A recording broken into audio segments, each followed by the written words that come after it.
नमस्कार प्यारे विद्यार्थियों, दोपहर की 1 बजे की क्लास में हम चर्चा कर रहे हैं अंतर्राष्ट्रीय व्यापार के आधार के बारे में। अंतर्राष्ट्रीय व्यापार के आधार यानी हमें अंतर्राष्ट्रीय व्यापार करते हैं तो उसके लिए हमें क्या क्या चाहिए, क्या आधार होना चाहिए। नींव, कोई भी चीज हम डालते हैं या मकान बनाते हैं तो उसकी नींव लगाना जरूरी है, नींव पर टिका होता सब। तो अंतर्राष्ट्रीय व्यापार करते हैं तो उसके लिए हमें कौन कौन से कारक होना जरूरी है। अपने भारत देश में अंतर्राष्ट्रीय व्यापार क्या आधार है, यह ऐसा प्रश्न पूछा जाता है कि अंतर्राष्ट्रीय व्यापार के आधार के बारे में बताइए। 4 नंबर का प्रश्न पूछा जाता है। तो पहला, राष्ट्रीय संसाधनों में भिन्नता। राष्ट्रीय संसाधन किसे कहते हैं? वे वस्तुएं जो हमारे दैनिक जीवन में काम में आती है वो संसाधन। पेन है, रबड़ है, कॉपी है, जूते हैं, जुराब है, कुर्सी है, टेबल है, क्या है? संसाधन है। राष्ट्रीय संसाधन में भिन्नता यानी एक देश में सभी संसाधन समान रूप से नहीं पाए जाते। कई देश में मान लो सोना आता है और कई देश में खाद्यान्न जाता है, तो कई देशों में खाद्यान्न में कमी है। जैसे अपने भारत देश में संसाधन खाद्यान्न खूब है, तो कई जगह पेट्रोलियम, जो अरब देश वहां पर पेट्रोलियम में खाद्यान्न की कमी है। तो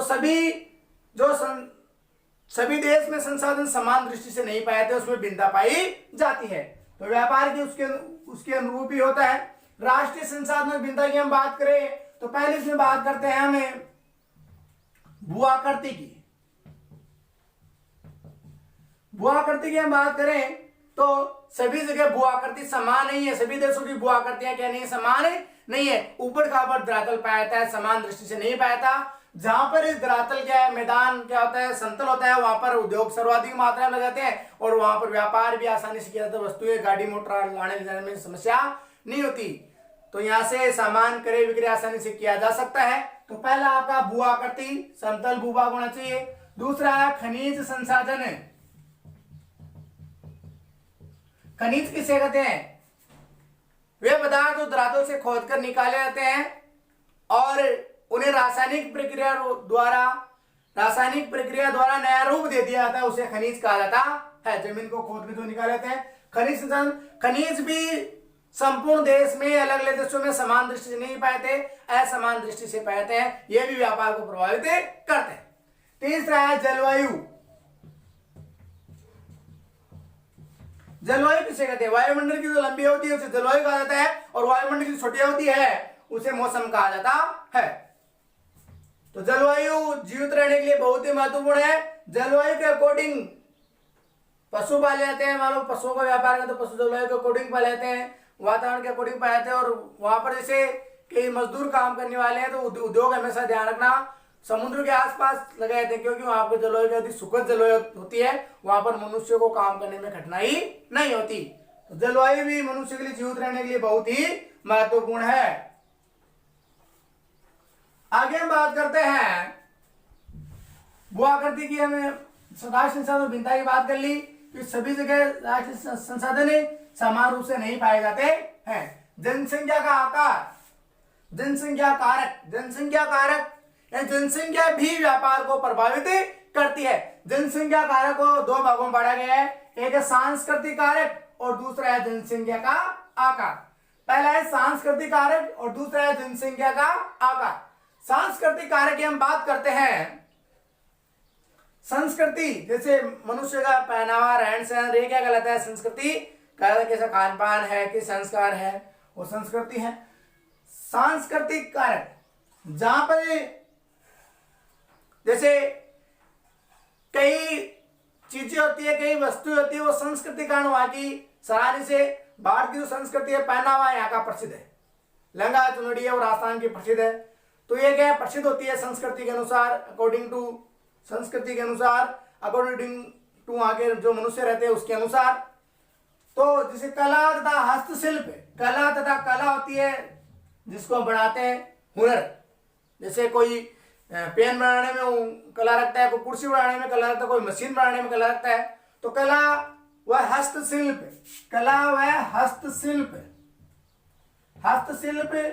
मतलब जो वस्तुएं हाथों से बनाई जाती है वो कहलाती है हस्तशिल्प। कला व हस्तशिल्प से बनाए सभी वस्तुएं जिनकी सराहना पूरे विश्व भर में की जाती है। कई चीजें कहीं की फेमस होती है, जैसे आगरा का ताजमहल, भारत का जो ताजमहल है वो पूरे विश्व विख्यात है। उसी प्रकार आगरा के पेटे हैं वो भी विश्व विख्यात है।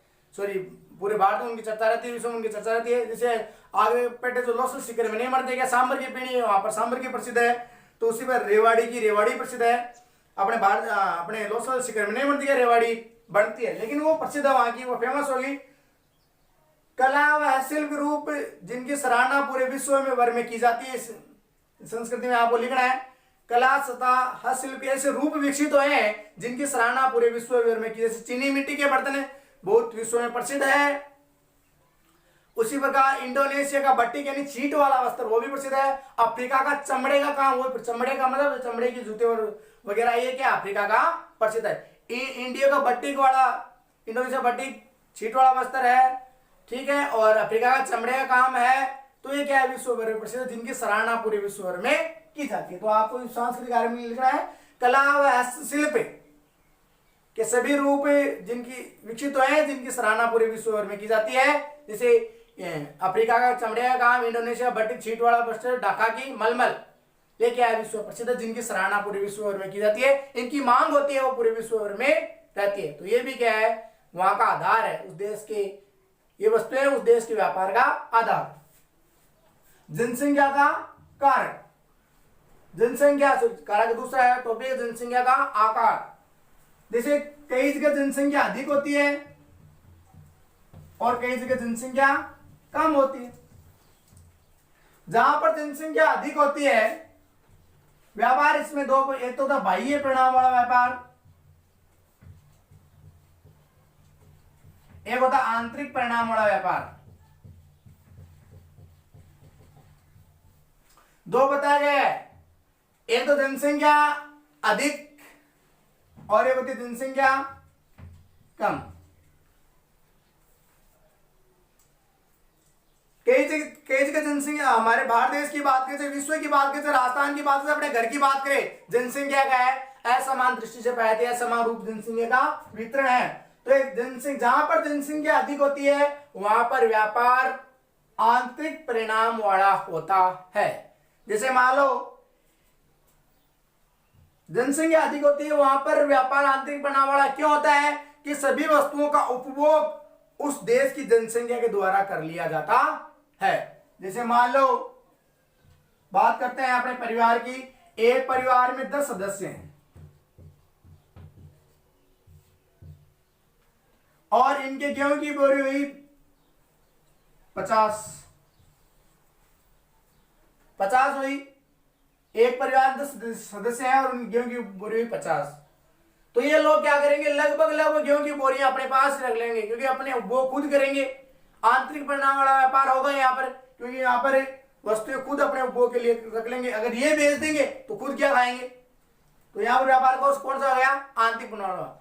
क्योंकि जहां पर जनसंख्या अधिक होती है वहां पर व्यापार होता है आंतरिक परिणाम वाला, क्योंकि सभी वस्तुओं का उपभोग वो अंदर ही अंदर कर लेते हैं, स्वयं उपभोग कर लेते हैं, बाहर बेचने की जितनी उनके पास वस्तुएं नहीं होती।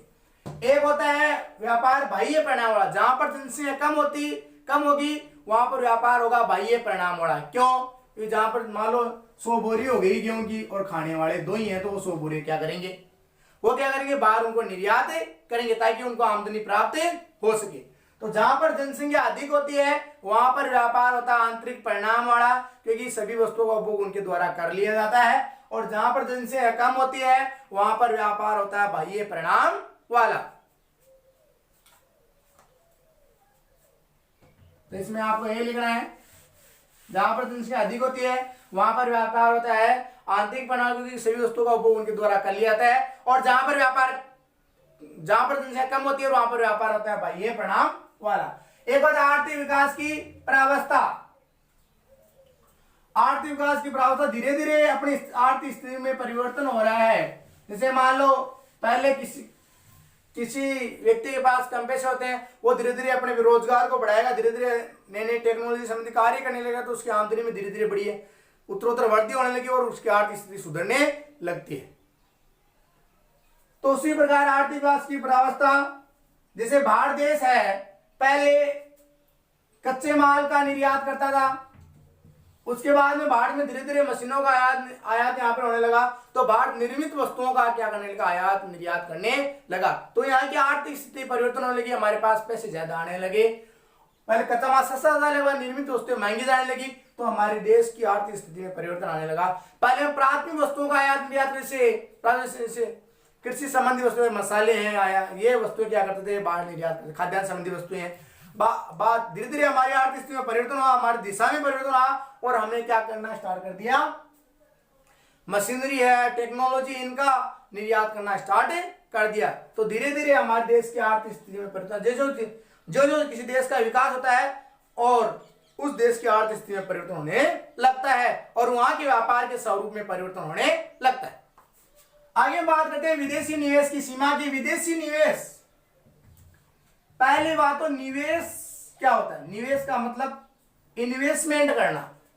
जैसे मान लो मैं कोई रोजगार खोल रहा हूं तो उसमें पैसे लगा रहा हूं, तो वो क्या हो गया, निवेश हो गया। मैं पैसे खर्च कर रहा हूं, वहां पैसे लगा रहा हूं उस धंधे में, तो वो क्या हो गया, निवेश हो गया।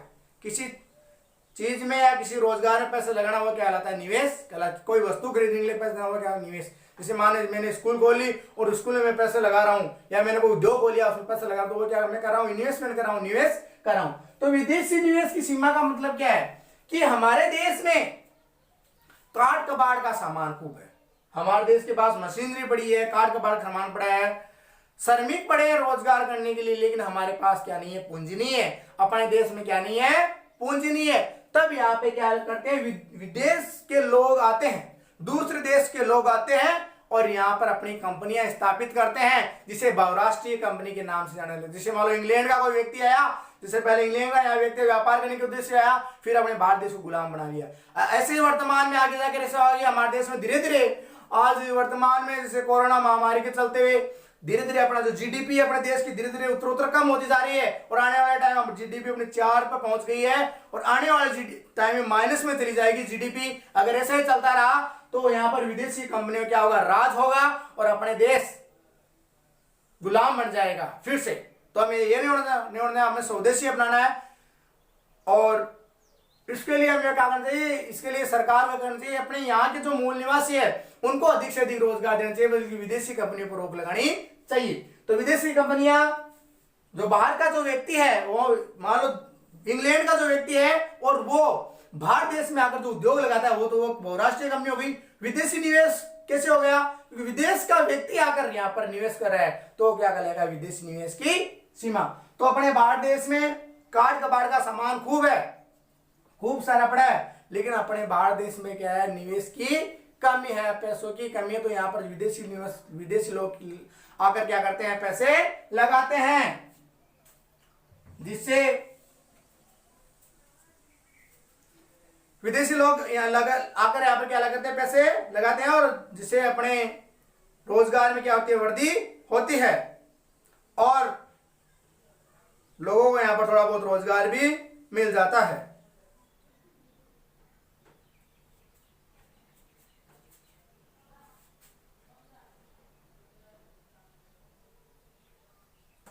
अब बात करते हैं हम परिवहन की। परिवहन की अगर हम बात करें तो परिवहन किसे कहते हैं, वस्तुओं सेवाओं का आदान प्रदान करना, व्यापार, वस्तुओं सेवाओं का एक स्थान दूसरे स्थान पर जाना क्या कहता है, परिवहन कहलाता है।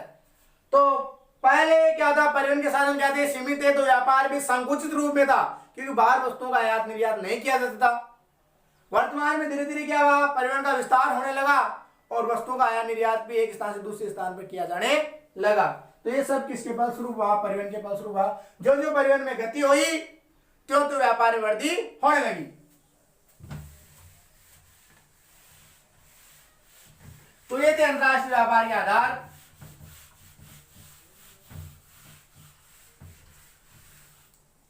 थोड़ा सा हम पढ़ लेते हैं, उदारीकरण, निजीकरण और वैश्वीकरण। उदारीकरण किसे कहते हैं, सरकार क्या करती है, व्यापार से संबंधित कोई नियम बनाती है। सरकार क्या करती है, ऐसे हम व्यापार नहीं कर सकते, सरकार अपने नियमों के, सरकार के नियमों के फलस्वरूप हमें क्या करना था, व्यापार करना होता है। तो सरकार द्वारा जो व्यापार के नियम बनाए जाते हैं उसमें थोड़ी छूट प्रदान करना, सरकार द्वारा व्यापार से संबंधित जो नियम बनाए जाते हैं उनमें थोड़ी छूट प्रदान करना, ये क्या कहलाता है, उदारीकरण कहलाता है। यानी सरकार के द्वारा जो व्यापार संबंधी जो नियम बनाए गए हैं उनमें थोड़ी छूट प्रदान करना क्या कहलाता है, उदारीकरण कहलाता है। 1991 से पहले हमारा जो व्यापार, हमारा जो देश था वो अन्य उद्योगों, अन्य देशों के साथ व्यापार नहीं करता था, क्योंकि हमारा देश बराबरी नहीं कर पा रहा था अन्य देशों की 1991 पहले, क्योंकि हमारे देश के पास संसाधन वगैरह कम थे। तो व्यापार ने 1991 के बाद हमारे देश ने क्या करे, उदारीकरण स्टार्ट कर दिया, अन्य देशों के साथ व्यापार करने लगा, क्योंकि हमारा देश प्रतिस्पर्धा करने में क्या हो गया, सक्षम हो गया। तो उदारीकरण किसे कहते हैं, सरकार द्वारा व्यापार संबंधी जो नियम बनाए जाते हैं उनमें थोड़ी छूट प्रदान करना है, क्या होता है, उदारीकरण कहलाता है। निजीकरण किसे कहलाता है, सार्वजनिक सेक्टर के उपक्रम, सार्वजनिक सेक्टर के उपक्रम में सरकारी जो चीजें हैं, सरकारी जैसे स्कूल है या सरकारी हॉस्पिटल है या रेलवे जो सरकारी थी, उनका निजीकरण कर देना, यानी किसी निजी व्यक्ति को चलाने के लिए दे देना, वह क्या कहलाता है, निजीकरण कहलाता है। यानी सार्वजनिक क्षेत्र के जो उपक्रम है वो किसी निजी हाथों में सौंप देना क्या कहलाता है, निजीकरण कहलाता है। हमारे भारत देश में ऐसे हो रहा है, रेलवे का निजीकरण हो गया, वर्तमान से जो वायुयान इनका भी धीरे धीरे निजीकरण हो रहा है, तो हमारा देश धीरे धीरे बिक रहा है। तो आइए हमें निजीकरण नहीं करना है, हमें क्या करना है, सार्वजनिक क्षेत्र। अगर सार्वजनिक क्षेत्र में रहेगा तो लोगों की काम की गारंटी रहेगी, लोगों को क्या मिलेगा, रोजगार मिलेगा, वो रोजगार में क्या रहेंगे, संगठित रहेंगे। तो वर्तमान में क्या हो रहा है, हमारे भारत देश में बहुत सी वस्तुओं क्या हो रहा है, निजीकरण हो रहा है। तो सार्वजनिक क्षेत्र के उपक्रमों को निजी हाथों में सौंपना क्या कहलाता है, निजीकरण कहलाता है। वैश्वीकरण किसे कहते हैं, एक देश की अर्थव्यवस्था को, एक देश की अर्थव्यवस्था को दूसरे देश की अर्थव्यवस्था के साथ खोलना, एक देश की अर्थव्यवस्था को दूसरे देश की अर्थव्यवस्था के साथ खोलना या जोड़ना ही क्या कहलाता है, वैश्वीकरण कहलाता है। एक देश की अर्थव्यवस्था को दूसरे देश की अर्थव्यवस्था के साथ जोड़ना या खोलना ही क्या कहलाता है, वैश्वीकरण कहलाता है। अर्थव्यवस्था किसे कहते हैं, वह संस्था का ढांचा जिसके अंतर्गत सरकार की आर्थिक क्रियाओं का निर्वहन होता है, यानी ढांचा जिसके अंदर सरकार की आर्थिक क्रियाओं संपन्न की जाती है उसे कहते हैं अर्थव्यवस्था कहते हैं। आर्थिक क्रिया जिसमें संपन्न की जाती है। वैश्वीकरण एक देश की अर्थव्यवस्था को दूसरे देश की अर्थव्यवस्था के साथ खोलना ही क्या कहलाता है, वैश्वीकरण कहलाता है। वैश्वीकरण के लाभ क्या है, अगर एक देश की अर्थव्यवस्था के साथ दूसरे देश की अर्थव्यवस्था खोल दिया जाएगा, व्यापार संबंधी नियम में छूट प्रदान कर दी जाएगी, तो वस्तुएं क्या होगी, सस्ती होगी, उपभोक्ता के पास वस्तु करने के अनेक विकल्प होंगे, आसानी से वस्तु खरीद पाएगा, लोगों को क्या मिलेगा, रोजगार मिलेगा, जो यहाँ पर उद्योग लगाए जाएंगे। पहला तो वस्तुएं सस्ती मिलेगी, वस्तु खरीदने के अनेक विकल्प मिलेंगे, उपभोक्ताओं को रोजगार मिलेगा, लोगों को। तो ये क्या इसके लाभ है। अगर हानि की हम बात करें, नकारात्मक सकारात्मक प्रभाव हुए, अगर नकारात्मक प्रभाव की हम बात करें तो अगर यहाँ पर विदेशी कंपनियां उद्योग लगाएंगी तो हमारे देश के उद्योग नष्ट हो जाएंगे, छोटे मोटे उद्योग क्या हो जाएंगे, बंद हो जाएंगे, और यहाँ पे क्या होगा, लोगों का शोषण किया जाएगा। तो ये क्या है।